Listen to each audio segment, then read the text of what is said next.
Negara Republik Indonesia merasa berutang budi kepada ulama-ulama yang sudah meneteskan darah, titik perus keringat air mata untuk membela negeri ini merdeka.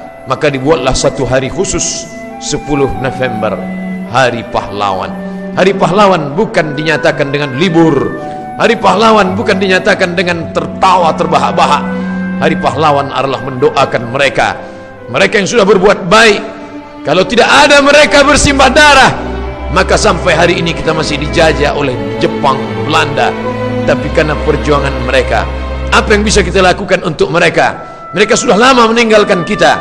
Tidak lain kecuali ucapan Allahumma ighfir lahum, ampunkan segala dosa, warhamhum, rahmati mereka, wa'afihim, beri mereka kebaikan, wa'afu anhum, maafkan segala silap salah khilaf mereka ketika hidup.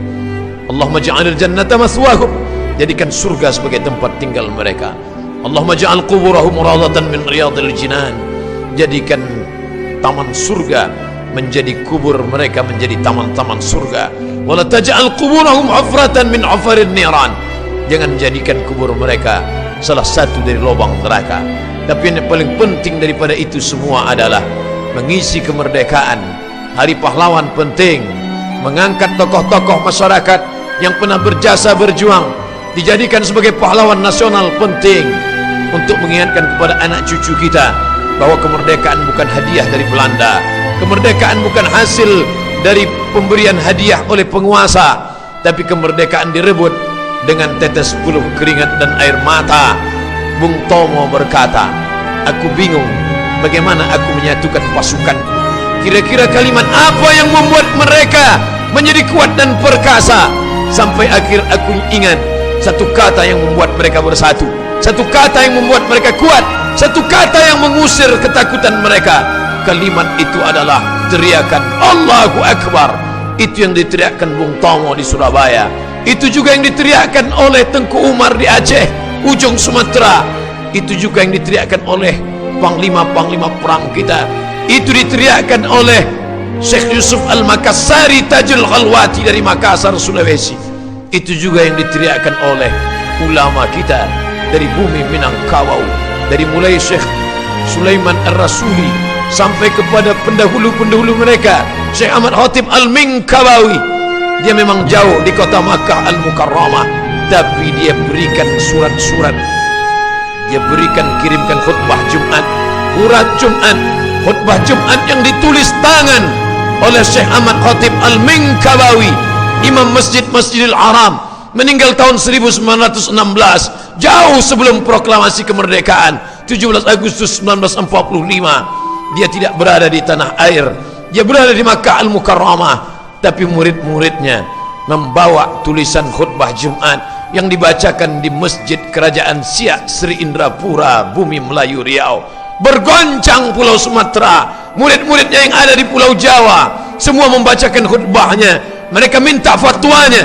Dia keluarkan fatwa bahwa Belanda penjajah, kafir, membunuh mereka adalah mati syahid.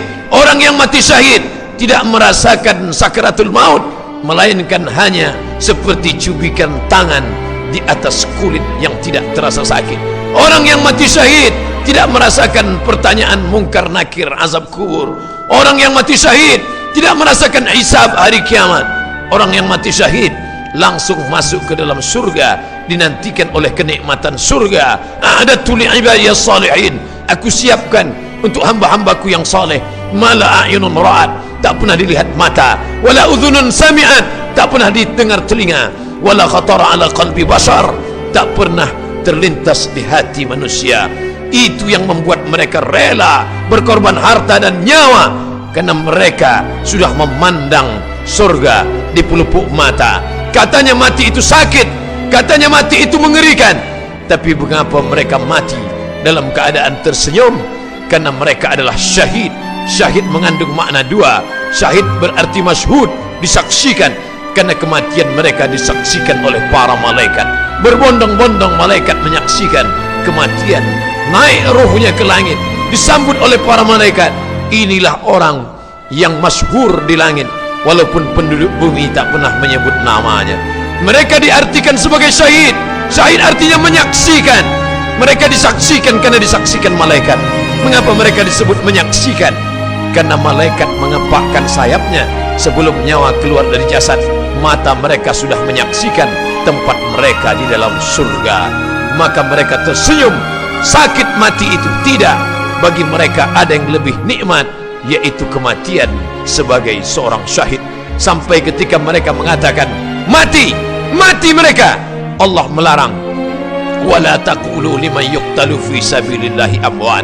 Jangan kau katakan mereka mati, bal ahya, mereka hidup, walakin la tash'urun, kalian yang tak sanggup merasakan kehidupan mereka. Al hayatu fi zilalil Quran ni'mah.